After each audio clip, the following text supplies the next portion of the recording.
As you can see here by this overhead footage we have, it takes a lot of infrastructure, vehicles, trailers, and things like that to bale hay. As you can tell, we got about 20 acres of hay on the ground. We got the white truck hooked up to the trailer. We got John and Kendall over there offloading bales into the big rig trailers for us, where we're going to keep it stored. We've got a bunch of it rigged, baling in process. And then, as you can see, as we come back around the field and pan back across, you'll see here in a little bit, we've got the green John Deere, our little small John Deere, hooked up to the rake. Got my dad over there raking the hay. And then we got the big Kubota, you'll see it, the big tractor hooked up to the baler, doing the heavy lifting, which is the baling of the hay. And then usually once we get done with the little John Deere from raking the hay, we usually put on another trailer on the back of it, and we'll use it to actually pull a trailer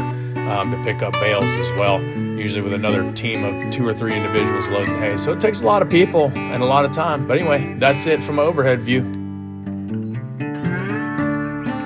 As you can see here, as I passed by, I was on the tractor. I get a little footage of my dad over there doing a little bit of raking, and then as you pan over here, I got Kendall and John over there loading bales on the trailer, while Annalise in the truck driving at 12 years old, pulling the trailers around.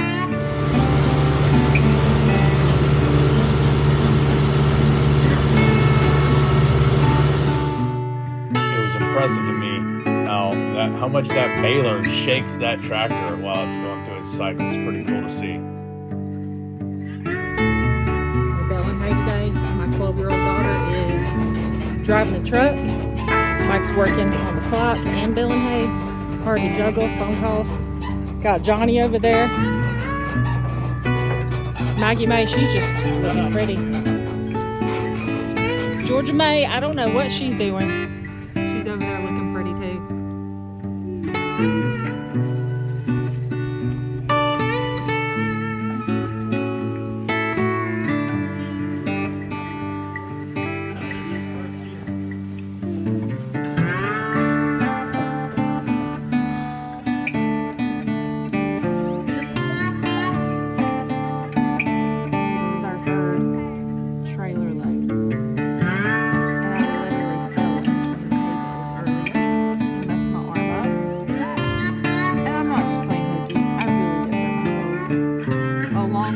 Did I mention I'm allergic to hay, and now I'm starting to really feel it in my nostrils. But Mike's working hard this evening. How's it feel, Mike? What's up? Good workout. Is it? Lots of horseflies out here. What a beautiful sunset to finish a hard day baling hay. Can't beat that. Gonna shut down for the day, pick it back up tomorrow. Well, we got some baling done. We got a good day and a half of baling, and as we were going, I kept having issues with shear pins shearing, and I had to stop, fix that a bunch of times right down here, swapping out the shear pins. And then eventually had an issue with the knot tire back here, not tying clean. So I had to go back here and work on it, and then had the thing running good, cranking out some bales, thought we were gonna be good to go.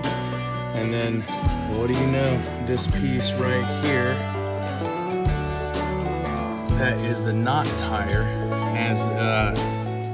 As it was working, looks like it got knotted up, as you can tell, with a bunch of rope in there. And something caused a good bit of tension, ended up breaking that part. So it ended up being hard broken. But hey, we got 350 bales on the ground this time. Ran into some issues, we were able to work through them. But next time maybe we'll be ready to go. But either way, we got some backup. Well, we had issues with the baler yesterday. It didn't want to tie knots properly. It was busting some shear pins and things like that. We were able to work through most of the issues.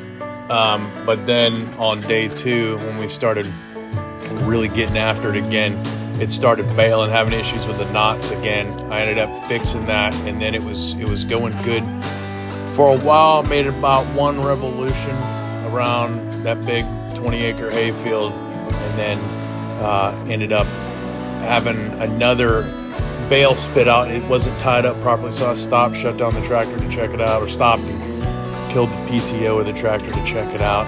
Went back there, and that's when I noticed that knot tire had completely fractured. I guess somehow that tension under those that line that was tied up in there messed it up. But luckily, we were able to get, as you can see here on the screen, our hay guy who's been doing round bales for us for the last few years.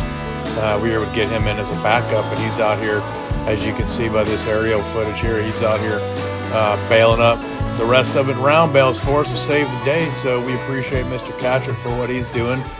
He always does good work, and we appreciate him. So luckily we got him out here. He's going to bale it up, so we'll have a mix of round bales and square bales for this cutting.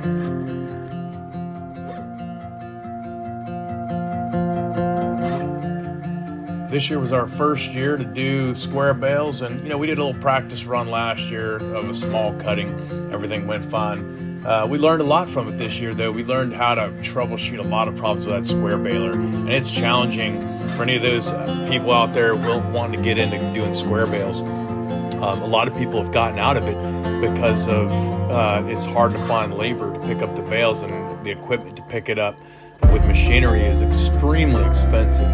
So not only that, since so many people have gotten out of the square baling, it's harder to get people to fix the balers because not a lot of people have the balers. They're not that common anymore. Not a lot of people use them. But the upside to it is if you can get the bales cut, you can get them up off the ground, you can get a lot more money for your weight of hay by selling square bales. You can sell square bale for anywhere from like 6 to 8, some places maybe a little bit more dollars per bale, whereas a big round bale only goes for about anywhere from $45 to $50 a bale. So you make a lot more money off of square bales, but it's a lot more labor intensive. We learned a lot this year, and hopefully next cutting, which hopefully a month or two from now, we'll be cutting again, everything goes smooth.